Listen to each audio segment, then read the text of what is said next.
Elle a fait ce soir déjà 4 victimes. Les vents dans plusieurs régions ont atteint des records historiques, jusqu'à 180 km/h dans les terres parfois. J'étais un peu en panique parce qu'on voit les tôles qui volent de partout. On a vu commencer à tomber les tuiles au fur et à mesure. Des arbres arrachés, des maisons endommagées, des lignes électriques coupées. Depuis 36 heures, les secours travaillent sans arrêt. On s'est mis un challenge très fort, essayer que sous quelques jours, tout soit remis d'équerre en quelque sorte. C'est une affaire d'une petite semaine. Des arbres couchés à perte de vue. Au sol, de kilomètre en kilomètre, ce même paysage.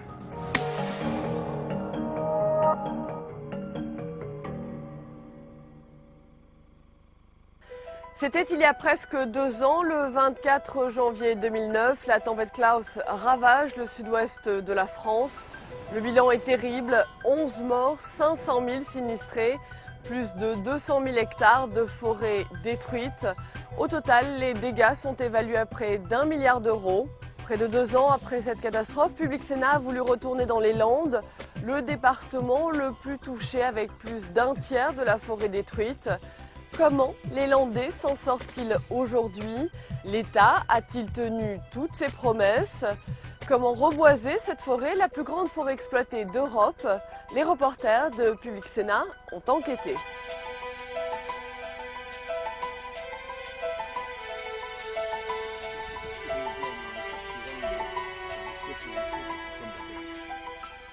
Pour commencer cette émission, nous sommes avec le sénateur Jean-Louis Carrère. Monsieur le sénateur, bonjour. Bonjour. Vous étiez le soir de la tempête chez vous. Quel souvenir gardez-vous de cette nuit? Une très grande peur. J'ai eu le sentiment qu'on assistait à un déferlement absolu qui s'est amplifié au cours des heures et qui n'en finissait jamais. Imaginez un bruit qui s'amplifie, qui arrive, qui se positionne à proximité des maisons d'habitation sans en connaître l'origine, des bruits divers de tuiles, d'arbres, de branches et jamais, jamais un moment de répit. Vous avez eu peur pour votre vie? On a eu peur pour notre vie. C'est une des rares fois depuis que j'existe que j'ai peur pour ma vie. En une nuit, des dizaines de milliers d'arbres ont été arrachés, déracinés. C'est en fait tout un secteur économique qui s'est retrouvé dévasté. 2 ans après, où en est-on alors qu'une nouvelle catastrophe menace la forêt landaise? C'est un reportage de Flora Sauvage. Aujourd'hui, les séquelles sont encore visibles. Plus du tiers de la forêt a été touché par le passage de la tempête Klaus qui a ravagé les Landes le 24 janvier 2009. Un paysage de désolation, des sylviculteurs démoralisés. Après la tempête, c'est maintenant le scolite qui attaque. Petit insecte vorace, il s'installe sur les bois de tempête à terre, puis il migre vers les arbres sur pied. Bon, il y a déjà les trous d'entrée là des insectes, plus toutes ces pralines, tu vois les pralines de résine que tu as là. Regarde le mitraillage qu'il y a sur l'arbre, regarde, ce sont toutes les entrées d'insectes qui sont venus attaquer celui-ci qui était vert au départ. Et maintenant il est complètement mort quoi. Qu'est-ce que tu vas faire ici? Tu vas te couper. De toute façon, les secs, tu vas les secs et les verts, ils vont partir au milieu. Tu ne vas pas laisser ces 4 paires en verre. Ils vont tout faire partir. Thierry Cazot est conseiller forestier pour la Chambre d'agriculture. Il conseille les propriétaires et évalue la quantité des dégâts commis par les scolites. Aujourd'hui, près de 10% des arbres seraient contaminés par cet insecte. Quand un arbre est touché, il n'y a qu'une solution, couper toute la parcelle pour limiter la casse. Le plus dur, c'est quand on fait tomber les pierres, c'est quand on les entend tomber, ils craquent, alors on dirait qu'on a les os qui se brisent. Là, on coupe à contre-cœur, là, on coupe à bas prix et à contre-cœur. Et après, il y aura l'image, parce que ça va être un pays lunaire, quoi. Bon là, ta parcelle, elle est cuite. Ferme. Faudra la revoir. Hein? Tous ces arbres qui étaient éventuellement négociables en bois vert, maintenant ils sont crevés sur pied, donc ils vont partir au même tarif que les bois tempête. C'est une double pénalité pour le propriétaire. Ouais. Salut Sylvain, ça va? Pour faire face à l'ampleur de la tâche, Thierry Cazot a dû embaucher Sylvain en renfort. Car en plus de ses visites de terrain, il aide les sylviculteurs à constituer leur dossier pour qu'ils obtiennent des aides financières. Tu sais, il avait prévu de reconstituer là, sa parcelle là, qu'il avait nettoyée. Et moi je suis allé voir les parcelles là où justement il avait prévu de reboiser. Donc là il voulait des peupliers, bon là du chêne Cécile. On va essayer de diversifier. Il a pas mal besoin de changer. Il ne veut plus du père maritime, ça c'est sûr. Ils sont rares les propriétaires qui sont déjà dans une phase de reconstitution. Là on est encore à une phase de nettoyage, enlever toute la partie en sous-chemin, rémanent qu'il peut y avoir pour nettoyer les parcelles, pour ensuite les mettre comment dire, dans des conditions optimales pour la reconstitution, hein, que ce soit en pin ou d'autres essences. Avant de replanter, il faut donc nettoyer les parcelles, ce qui implique de stocker au bord des routes les bois touchés par la tempête. Et le problème du stockage du bois, c'est qu'il entraîne la prolifération des scolytes. La solution, traiter le bois avec des procédés chimiques. Tout ce qu'on aperçoit d'ici n'a pas été fait.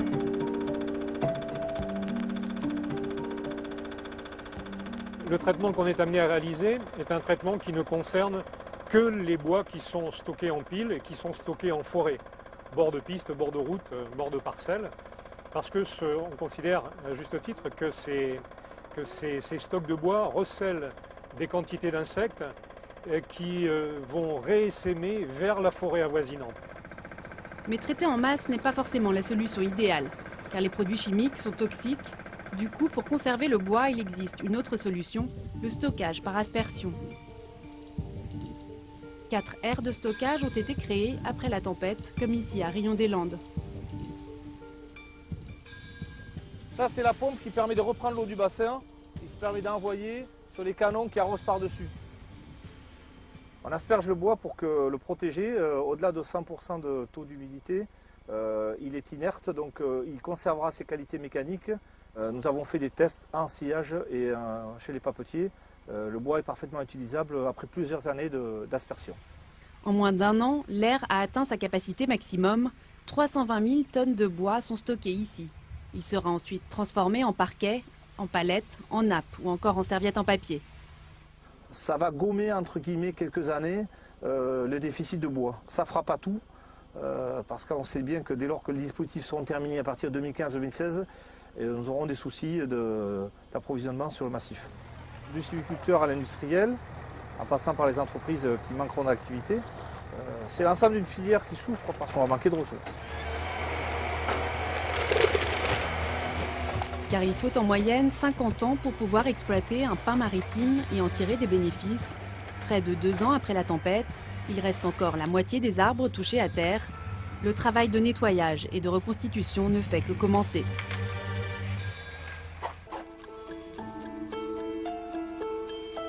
Si les industriels du bois ont mis en place des solutions pour stocker les arbres abattus, les élus des petites communes n'en ont, eux, pas les moyens.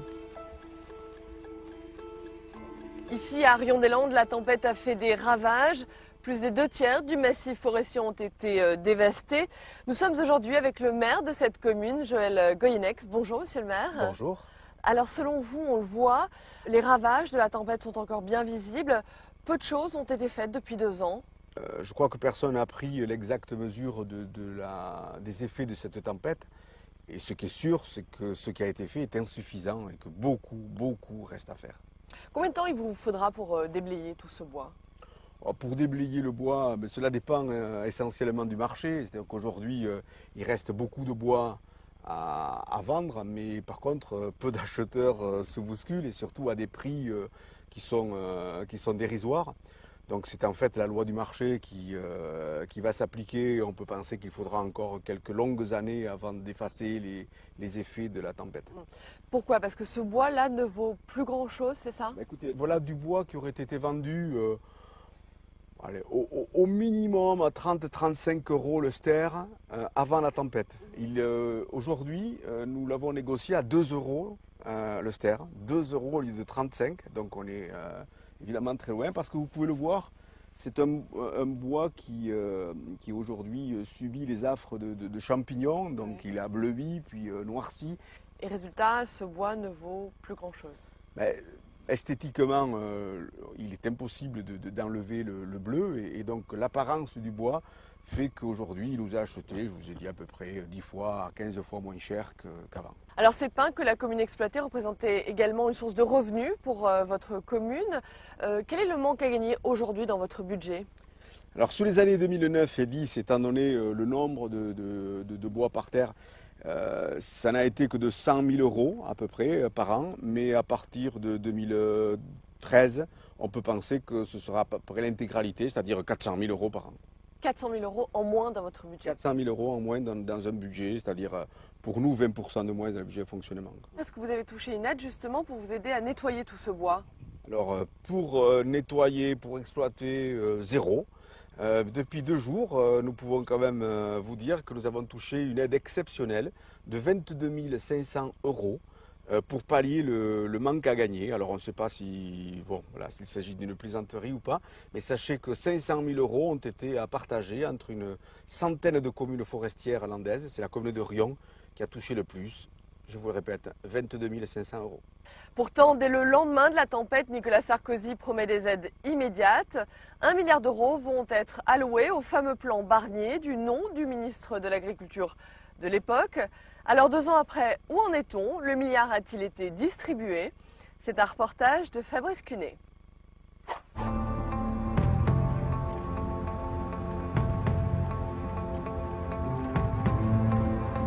Là, le marchand de bois, je l'ai contacté au mois de juin, je crois. Il devait venir avant les vacances, voilà. C'est par terre. Et on attend. Et comme c'est pas exploité, on ne peut pas poser le dossier de nettoyage. Donc on attend. Michel Haribet possède une 50aine d'hectares de pins maritimes. Avec la tempête Klaus, il a tout perdu ou presque. Il a fallu attendre les aides promises pour nettoyer. 6 000 euros pour l'instant. Il a fallu surtout accepter de vendre son bois à un prix dérisoire. Le lendemain de la tempête, j'avais contacté un industriel. Déjà, ils avaient déjà déterminé un barème. Ce qui était 40 euros, c'était déjà tombé à 15. La semaine d'après, c'était déjà tombé à 10. Mais ça, c'est pour les bobos, les gros bois. Hein. Après, c'était 5, 2, 1, bon... Direction Bordeaux et les locaux du syndicat des sylviculteurs. Son président se bat depuis 1 an et demi pour accélérer l'arrivée des aides. Le plan Barnier prévoyait 400 millions pour les sylviculteurs. Merci. Fin octobre, seuls 30 millions sont arrivés. Christian Pinaudot dénonce la mauvaise équation de ce plan.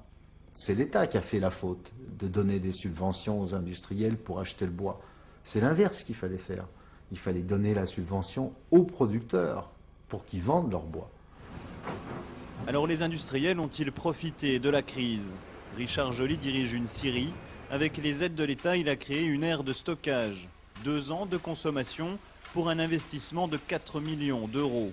Sur les critiques des sylviculteurs, réponse embarrassée. On peut comprendre les critiques, mais pour nous, elles sont injustifiées parce que, si vous voulez, en effet, on peut dire que durant cette année, nous avons bénéficié de prix de bois relativement intéressants. Toutefois, le gros problème reste dans les années à venir et par cette raréfaction certainement aussi des bois, nous allons avoir d'énormes difficultés pour approvisionner nos entreprises. En fait, seul l'État peut décréter un prix minimum du bois dans ce genre de contexte. Et les industriels plaident la bonne foi. Le droit de la concurrence est extrêmement clair. On a absolument interdiction de toute entente. Et donc, on n'avait aucun moyen de jouer là-dessus. D'autant plus que, comme je vous le dis, il y a eu énormément d'acheteurs venant de toute l'Europe. Donc, on était en plus dans une situation extrêmement confuse où on ne pouvait pas régler le problème entre nous, c'est-à-dire entre les sylviculteurs aquitains et les industriels aquitains. Après Klaus, on est venu de toute l'Europe chercher du bois des Landes. Un bois pas cher et un transport subventionné par la France. Le président du Conseil général ne digère toujours pas cette aide. Et ils s'en sont servis. Hein. Ceux qui font de l'électricité en Autriche et en Allemagne avec du bois, ils ont importé massivement du bois pas cher. Et ça leur a fait de l'énergie pas chère. Donc on peut dire d'une certaine manière que nos subventions sont allées aider la production énergétique de pays, certes européens, c'est déjà ça, mais qui ne sont pas la France. Au final, sur le milliard promis à la filière, seulement un tiers a été effectivement dépensé. Au ministère de l'Agriculture, on reconnaît simplement des retards et l'on parle de perspectives d'avenir. Les perspectives de long terme, c'est quoi? C'est le reboisement, les 415 millions d'euros d'aide sur 8 ans pour reboiser 150 000 hectares. C'est le soutien à un dispositif assurantiel. Et je ferai le point tous les 6 mois pour voir si ce dispositif assurantiel fonctionne. Loin de ces négociations sur le futur système d'assurance des sylviculteurs, Michel Haribey, lui, pense d'abord à la survie de son exploitation familiale. Et aujourd'hui, le compte n'y est pas. On vient nous aider, mais c'est très bien, hein, pour reconstituer le massif là. Mais c'est très ponctuel. Mais nous, on ne récolte pas tous les ans, on n'est pas un maïsculteur. Nous, on va récolter, à la première récolte, ça va être à 20 ans. Et pendant ces 20 années, il y a des personnes, peut-être même moi, je n'aurai pas les moyens d'entretenir ma forêt. Et donc je serai peut-être amené à vendre quelques parcelles pour financer le reste. Industriels et sylviculteurs sont au moins d'accord sur un point. Plus qu'un plan Barnier, ils réclament une vraie politique de soutien à la filière bois. L'enjeu est de taille. À l'image de Michel Haribey, ce secteur économique représente 34 000 emplois, rien qu'en Aquitaine.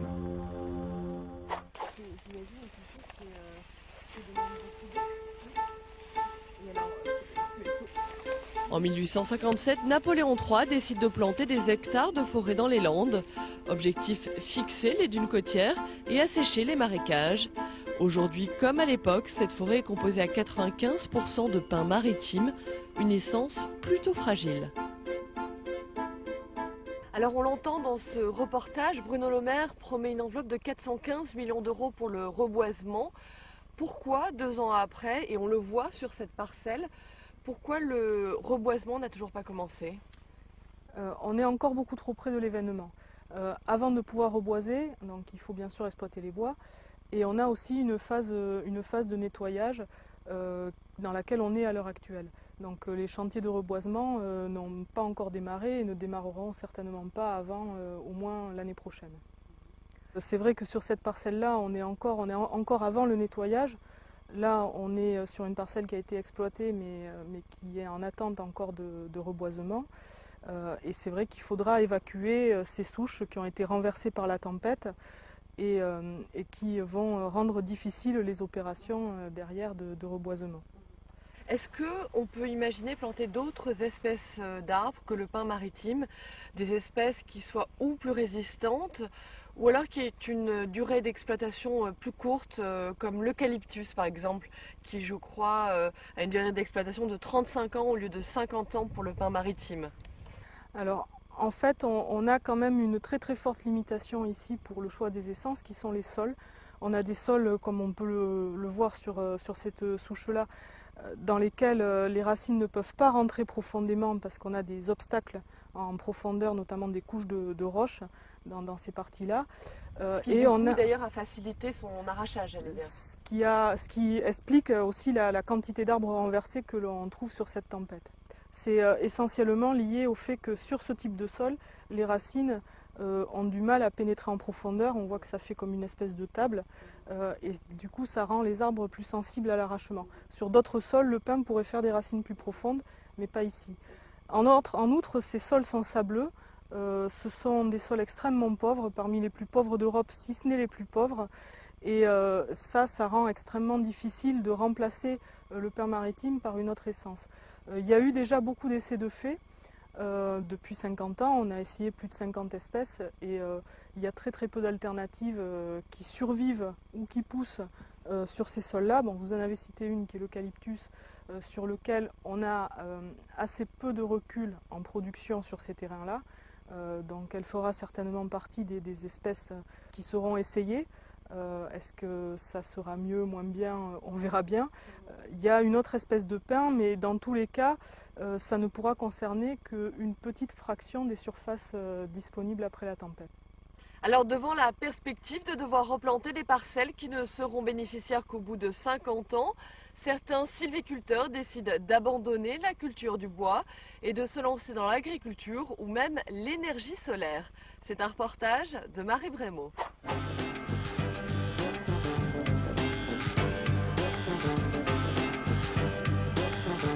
en plein cœur de la forêt, la ferme solaire du Gabardan, la plus grande d'Europe. Vous avez près de vous les panneaux solaires de la ferme du Gabardan, qui fait au total, qui fera une fois en service 74 MW au total. De quoi alimenter 40 000 foyers. Les 317 hectares de panneaux photovoltaïques sont venus remplacer une parcelle forestière malmenée par les tempêtes de 1999 et 2009. Des terrains boisés en partie sinistrés dont a su profiter EDF, Énergie Nouvelle. Le département de Landes et le territoire du massif landais d'une manière générale est effectivement très favorable au développement du solaire, dans la mesure où d'abord on a un très bon ensoleillement, et deuxièmement on y a trouvé un accueil exceptionnel de la part des élus dans le cadre de leur politique d'aménagement du territoire. Un accueil exceptionnel, c'est le président de la communauté de communes, Serge Jourdan, qui est allé chercher le producteur d'énergie renouvelable en 2006. Depuis, aucun regret. Ça nous ramène des revenus qui ne sont pas non négligeables entre les loyers et les structures qui remplacent l'ancienne taxe professionnelle. Donc pour nous, ça nous donne des moyens supplémentaires au niveau communal et au niveau communautaire pour investir dans le développement de la région. Ça nous permet de construire des routes, de refaire des écoles, de créer une maison de la santé. Une aubaine pour ce petit territoire et ses 3500 habitants. Chaque année, c'est 1 million d'euros qui rentrent dans les caisses de la communauté de communes, soit des revenus 5 fois plus importants que ce que rapporte habituellement la forêt landaise. Depuis Klaus, l'engouement du photovoltaïque pour la région ne cesse de croître. 120 projets sont actuellement à l'étude.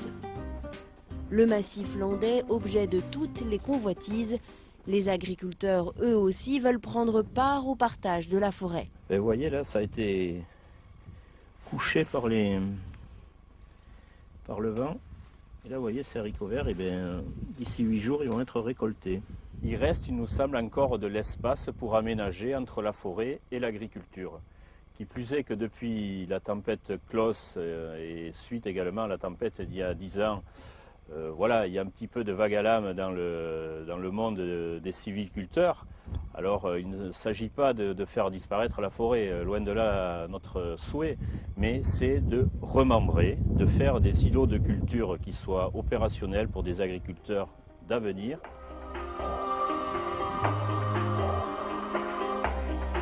Et c'est auprès du préfet qu'agriculteurs et producteurs de photovoltaïque tentent d'obtenir des parcelles forestières et des autorisations de défrichement. Le représentant de l'État face aux appétences des uns et des autres se veut pragmatique. Une fois qu'on a identifié donc les parties, il faut essayer de les mettre autour d'une table pour que chacune définisse à la fois sa vision du département et de la forêt pour les 5 ou 10 années qui viennent et essaie d'évaluer ses besoins. Et en fonction de cette concertation, eh bien, on essaiera d'adapter les politiques publiques. Mais ça sera certainement le plus difficile. Ah, le girolles. C'est du pain maritime, Pinus pinaster. Ouais, c'est planqué. Il y avait une petite vipère. Georges, amoureux, fin connaisseur et protecteur de la forêt des Landes depuis 40 ans, dresse aujourd'hui un simple constat. C'est une forêt qui est déjà en lambeaux. On ne peut plus parler d'un véritable manteau forestier. La surface forestière est encore très importante, mais il y a déjà des grosses parties qui sont parties pour l'agriculture, qui sont parties pour des projets autoroutiers, qui sont partis pour de l'urbanisme, etc. C'est pas un aménagement, c'est un déménagement, c'est-à-dire qu'on déstructure la forêt qui a été aménagée. On change complètement le paradigme, on change les objectifs. La forêt passe au second plan. Là, je vais être sentencieux, excusez-moi, mais je pense que si on continue comme ça, dans 40 ans, on sera revenu au joli désert de sable dans pas mal d'endroits, avec quelques oasis. Car la forêt ne fait pas le poids face à une agriculture ultra subventionnée ou des producteurs d'énergie renouvelable qui payent rubis-sur-l'ongle leur terrain aux sylviculteurs. C'est avant tout sur le terrain économique que la forêt est la plus désavantagée. Alors on entend dans le reportage que nous venons de voir les commentaires du préfet. Les pouvoirs publics ont du mal à contrôler l'extension des champs de panneaux solaires. C'est un peu un aveu d'impuissance. C'est certainement un aveu d'impuissance, mais qui n'est pas lié qu'à la seule incapacité des pouvoirs publics. Dès que la tempête Klaus a sévi dans les Landes, l'opportunité a créé ce formidable effet d'aubaine et un certain nombre de structures sont venues s'emparer de ces terrains dévastés pour essayer d'implanter des champs de panneaux solaires. Alors nous qui sommes favorables aux énergies renouvelables, qui les soutenons, Conseil régional d'Aquitaine, Conseil général des Landes et les associations de maires, ne souhaitons pas que cette forêt landaise, qui en elle-même et déjà une production d'énergie renouvelable devienne le champ d'implantation et ne soit pas reboisé. Oui, mais justement, comment les pouvoirs publics peuvent contrôler l'extension de ces champs de panneaux solaires? Je pense que si les pouvoirs publics, l'association des maires dans les différents départements, les conseils généraux, notamment le Conseil général des Landes et le Conseil régional d'Aquitaine, se coordonnent pour faire en sorte qu'il y ait un reboisement organisé, il ne devrait pas y avoir de problème majeur. Alors on l'entend également dans le reportage, certains craignent la disparition d'hectares entiers de forêt. Est-ce que vous partagez cette crainte? Est-ce qu'on peut imaginer un jour que la forêt landaise disparaisse? Oui, je le crains pour plusieurs raisons. La première raison, c'est que compte tenu des 2 tempêtes successives et du prix qui a été payé pour le bois, les propriétaires ont presque intérêt à faire d'autres productions ou à laisser s'implanter des champs de panneaux solaires, ce qui est un vrai problème. Et donc, il faut trouver des solutions à cette question-là et à ce problème. Mais surtout, sans aide de l'État, il n'y aura pas de reboisement effectif. On a maintenant supprimé les chablis, on n'a pas encore commencé le reboisement. Une dernière question, beaucoup réclament une véritable politique des forêts. Vous êtes vous-même un élu. Comment se fait-il qu'il n'y ait toujours pas de politique forestière en France? Écoutez, moi je suis prêt à y travailler. Je pense être assez proche de ce problème et bien le connaître avec mes collègues conseillers généraux et conseillers régionaux pour travailler à l'élaboration et à la mise en œuvre d'une politique forestière. Sans politique forestière, nous ne rendrons pas la confiance aux investisseurs que sont les propriétaires forestiers et les sylviculteurs. Et sans confiance, ils ne reboiseront pas. Ce serait un désastre écologique pour l'Aquitaine et pour le département des Landes. Monsieur Carrère, merci. Voilà, c'est la fin de cette émission. Vous pouvez bien sûr la retrouver sur notre site internet publicsénat.fr. Merci à vous de nous avoir suivis et à très bientôt.